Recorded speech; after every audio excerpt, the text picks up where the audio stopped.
are tuned into the Lions Den, official source of UCCS Sports. We got a lot to cover here on today's broadcast. We're going to start with the women's basketball team who went on the road and went 1-1 against CSU Pueblo and Western State. A great weekend for the Mountain Lions as a whole.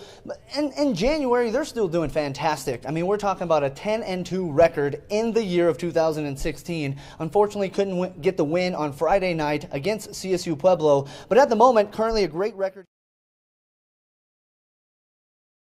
As you see right there, Mountain Lions in contention right now to host their first round playoff game. In just a few weeks, playoffs are going to get underway, and so they're really looking to make that push as we enter the final stretch.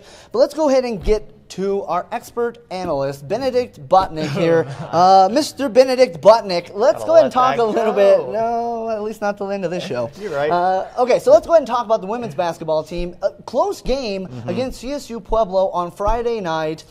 Unfortunately, couldn't come away with the win.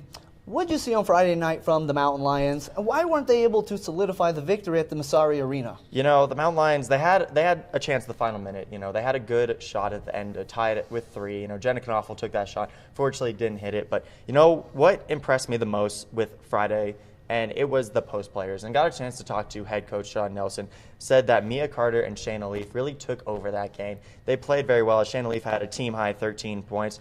You know, the post has become a big threat for the Mountain Lions, and you saw it well against CSU Pueblo. It just couldn't – they just didn't have that momentum that they usually had. Started a little lackluster in the first half, really first quarter, and, you know, just couldn't get the win there. And, you know, that's a tough place to play. That environment, it was, you know, like you said, Red Out Night. It is a tough place to play when that crowd is on fire, and, you know, I think might have got a little bit of the best of them. They're giving out T-shirts. Well, yeah, and our own expert analyst here is taking them. So, yeah, apparently we got a lot of energy going on in the Massari Arena that really fed in to the Thunderwolves' ability to close down that matchup.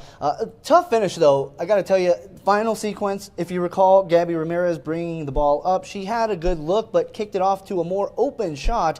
Didn't go down, though. And that was one of the points I was going to make, is that Jenna Knoffel, I don't want to put her on blast here, but she was 2 of 11 from downtown. And she's a great shooter, just an off night. And we all know that, so it's not anything personal. But, I mean, freshmen have stepped up this year. Just a game where they were not hitting. And like we said, the Massari Arena, that's a tough place to play. And that's her first time going there. And only playing them once is kind of a tough loss. But the Mountain Lions only shot 17% from downtown, so that doesn't help any either. But the next night wasn't so much better. One possession lost there, 64-61 was the final result. A good team though, 18-4, 13-3 in the RMAC are the Thunderwolves. So it's not like they were a give me win by any means. That was a tough matchup in a tough arena with a tough crowd, and the Mountain Lions couldn't quite close it down. But like you mentioned, Sauce, the next night they bounced back with a great win over Western State. Charlie, what did you see on Saturday night?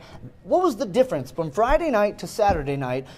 Other than the opponent, obviously, but what were the Mountain Lions doing a little bit differently, which helped propel them to victory? Well, the second night was a different night, different team, different everything. You know, Mountain Lions need to get defensive rebounds. Head coach Sean Nelson talks about it all the time, and that's what they did. Tori Fisher tied her season high, 22 points, 11 rebounds. Double-double. Didn't even play the first quarter. Played only 3 quarters in that game. Got 22 points. Talked to her after. You know, she was really excited for that game. And then Jen Vigil, 22 points also. You know, the team, they didn't shoot as well in the 3-point, but Jen Vigil single-handedly, you know, was a big factor of that game, you know, and she has been stepping up. And also, Shayna Leaf and Shannon Kelly, it was that upperclassmen, you know, they had 5 upperclassmen in the 3rd and 4th quarter that they ran with, I believe, the whole 4th quarter. It was Gabby Ramirez, Shannon Kelly, Shayna Leaf, Tori Fisher, and Jen Vigil, and you know that team just rolled and they got some momentum and they really finished that one off really well. And you know that gym also a hard gym to play in.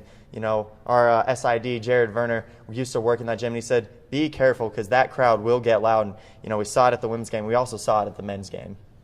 Well, we're going to talk about what happened at the men's game coming up after break. But, Sauce, let me get your take on the women's game on Saturday night in that 9-point victory against Western State, 70-61. What happened? What did you see? Don't want to be the bearer of bad news, but we know not the greatest shot appearance there, 19% from downtown. Half the shots were taken from behind the arc. They shot 36 threes, 70 total shots. That's a lot of threes. On the night. And it's, you know, I mean, they're a team that can hit them. And what I take from this is that obviously, Brittany Hernandez, she is, you know, she had a decent game, but if she's at full flex, I think they're fine. A lot of players are stepping up, so good things to come for the women's team. Well, and as Charlie mentioned earlier, in Bang Bang's best, Shannon Kelly, the RMAC Defensive Player of the Week. So we talked a little bit about her. We talked a little bit about Jen Vigil. What do those two ladies have in common? You know, They were guests on the Lions Den. The Charlie, guests. that's The what Lions. they have Boom. in common. No, Charlie, Yes, she my wasn't bad. on the show. But right. Jen Vigil was, and Shannon Kelly was, and they are doing phenomenal. You know what we call that? The Lions Den bump. Well, guess what, ladies and gentlemen? We have a couple more basketball stars right now that are about to get the bump because Alex Walsh, Dalton Patton in the studio. They're going to join us right after this break to get some of that action. They want the bump too. We're going to be talking about quite a few things, and a little Beat the Broadcaster action is going down right here on the Lions Den. If you're not tuned in, you're missing out. And if you got questions, tweet us at Go Mountain Lions. We'll be back right after this.